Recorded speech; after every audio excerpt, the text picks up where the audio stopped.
ابو جہل نے اسلام کو نقصان پہنچانے میں کوئی کسر نہیں چھوڑی۔ اس نے ہر ممکن کوشش کی کہ کسی نہ کسی طرح اسلام کو نقصان پہنچایا جائے، لیکن اللہ پاک نے اس کی ہر کوشش کو ناکام بنا دیا۔ ابو جہل کا ایک دوست تھا جو کہ ملک یمن میں رہتا تھا، جس کا نام تھا حبیب بن مالک۔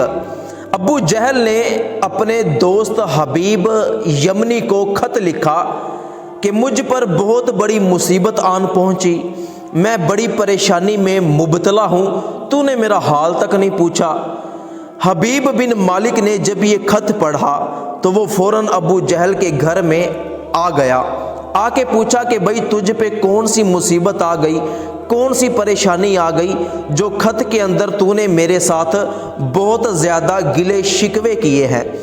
ابو جہل نے حبیب یمنی سے کہا کہ اس سے بڑی مصیبت اور پریشانی میرے لیے کیا ہو سکتی ہے کہ محمد نے نبی ہونے کا دعویٰ کر دیا اور وہ کہتا ہے کہ اللہ کو ایک مانو، بتوں کی پوجا نہ کرو، ہم اپنے آباء و اجداد کا دین کیسے چھوڑ سکتے ہیں؟ یہ میرے لیے بہت پریشانی اور ٹینشن ہے، تو اس میں میری مدد کرو۔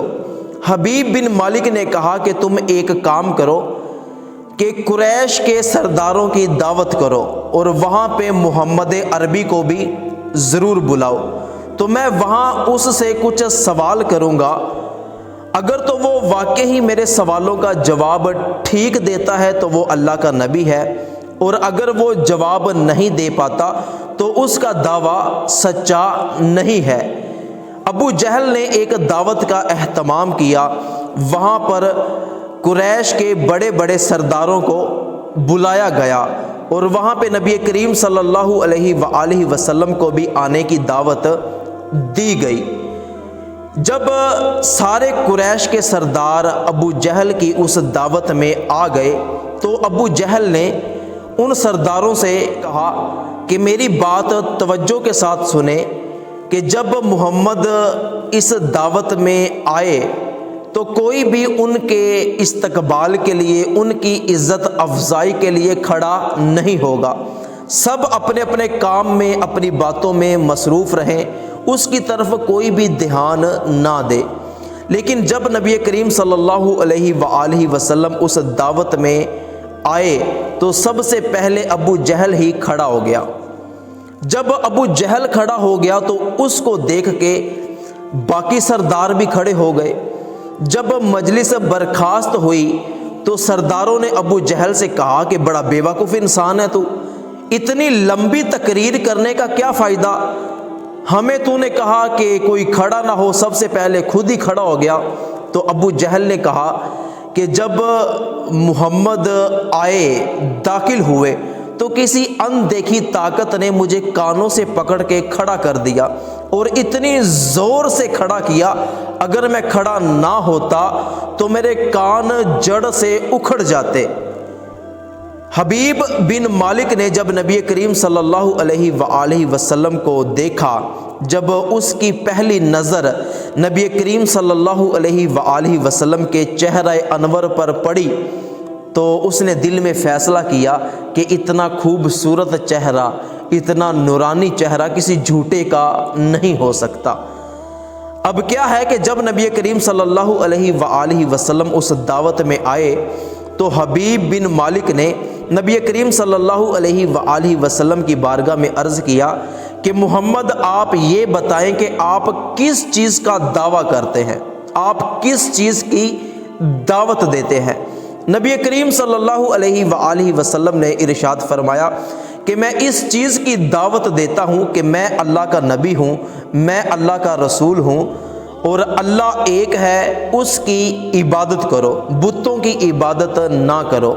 حبیب بن مالک نے یہ سن کے کہا کہ اس دنیا میں جو بھی نبی آیا ہے اللہ پاک نے اس کو کوئی نہ کوئی معجزہ ضرور دیا ہے، آپ کون سا معجزہ لے کر آئے ہیں؟ تو حضور اکرم صلی اللہ علیہ وآلہ وسلم نے حبیب بن مالک سے فرمایا کہ تو بتا تو کون سا معجزہ دیکھنا چاہتا ہے؟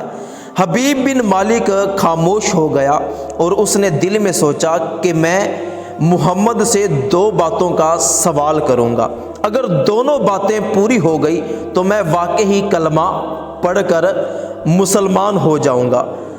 تو حبیب بن مالک سوچنے لگا۔ اس نے 2 باتیں سوچیں۔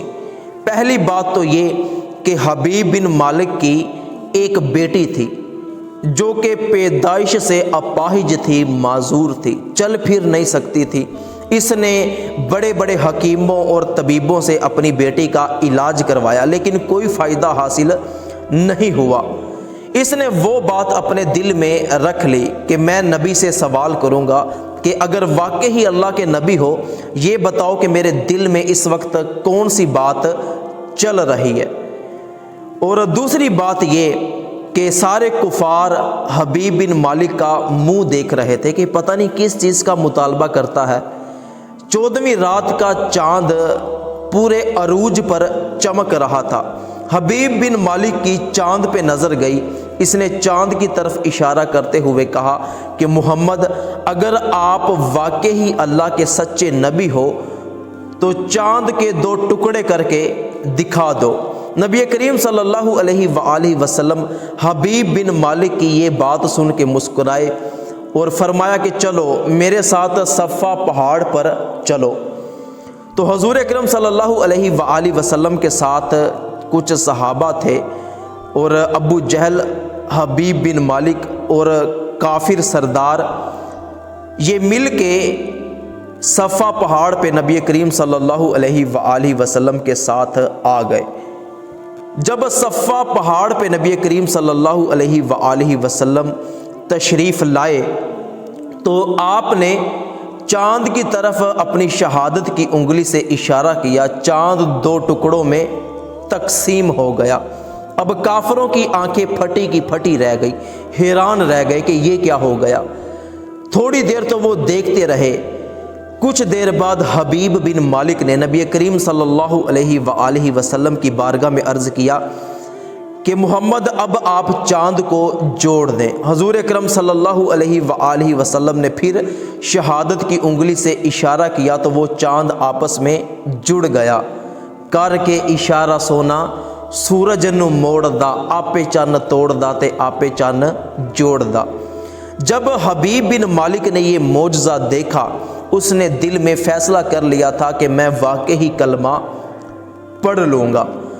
دوسری بات، اب کافر سردار پھر دیکھنے لگے کہ حبیب بن مالک پتہ نہیں دوسری بات کون سی ہے جس کا مطالبہ کرے گا۔ حبیب بن مالک نے نبی کریم صلی اللہ علیہ وآلہ وسلم کی بارگاہ میں عرض کیا کہ اگر آپ واقعی اللہ کے سچے نبی ہیں تو نبی دل کا حال جانتا ہے، آپ بتا دیں کہ میرے دل میں اس وقت کون سی بات چل رہی ہے، میں کیا سوچ رہا ہوں۔ تو اگر آپ یہ بتا دیں تو میں واقعی کلمہ پڑھ کے مسلمان ہو جاؤں گا۔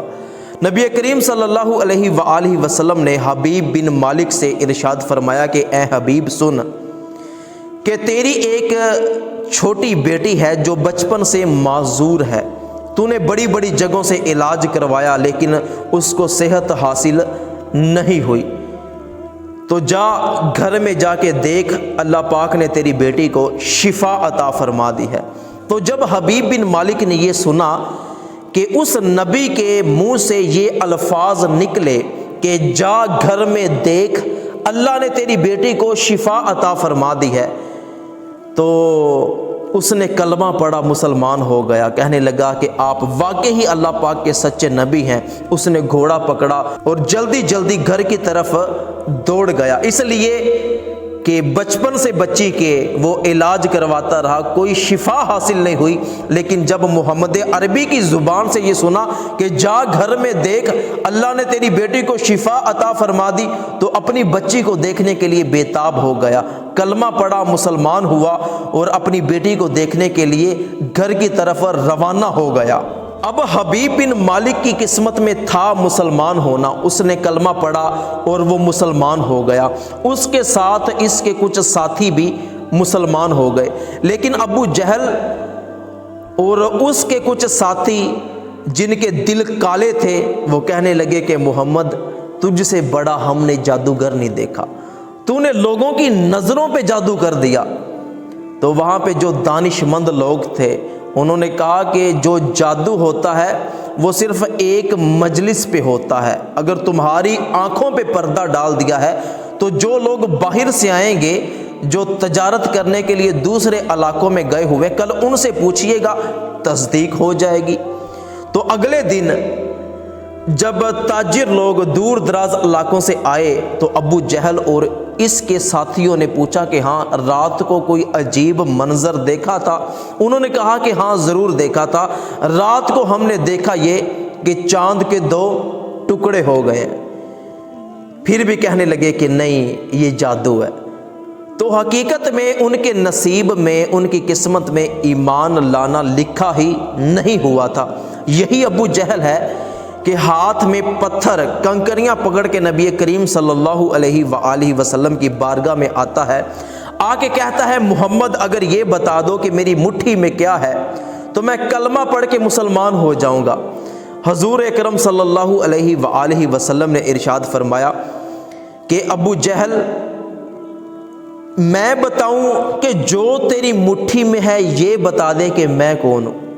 ابو جہل کہنے لگا اگر یہ بتا دے تو کمال ہو جائے، پھر تو کوئی شک ہی نہیں رہے گا۔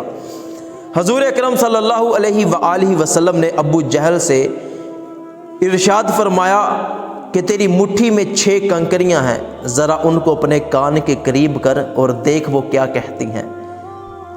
جب ابو جہل نے وہ کنکریاں اپنے کان کے قریب کی تو ہر کنکری سے کلمہ پڑھنے کی آواز آنے لگی۔ ابو جہل نے وہ کنکریاں زمین پہ ماری اور کہنے لگا کہ محمد تجھ سے بڑا جادوگر ہم نے نہیں دیکھا۔ تو حقیقت میں وہ بے ایمان لوگ تھے، ایمان لانا ان کے مقدر میں، ان کے نصیب میں نہیں تھا۔ تو جنہوں نے ایمان لانا تھا انہوں نے حضور اکرم صلی اللہ علیہ وآلہ وسلم کا معجزہ بے مثال دیکھا اور آپ پر ایمان لے آئے۔ تو حضور اکرم صلی اللہ علیہ وآلہ وسلم کے معجزات، آپ کی سیرت کے واقعات یہ خود بھی سنیں، اپنے بچوں کو بھی سنایا کریں، اپنے گھر والوں کو بھی سنایا کریں، تو اس سے حضور اکرم صلی اللہ علیہ وآلہ وسلم کے عشق میں اضافہ ہوگا، آپ کے بچے، آپ کے گھر والے عاشق رسول بنیں گے۔ تو ثواب کی نیت سے اس ویڈیو کو شیئر ضرور کیجئے گا۔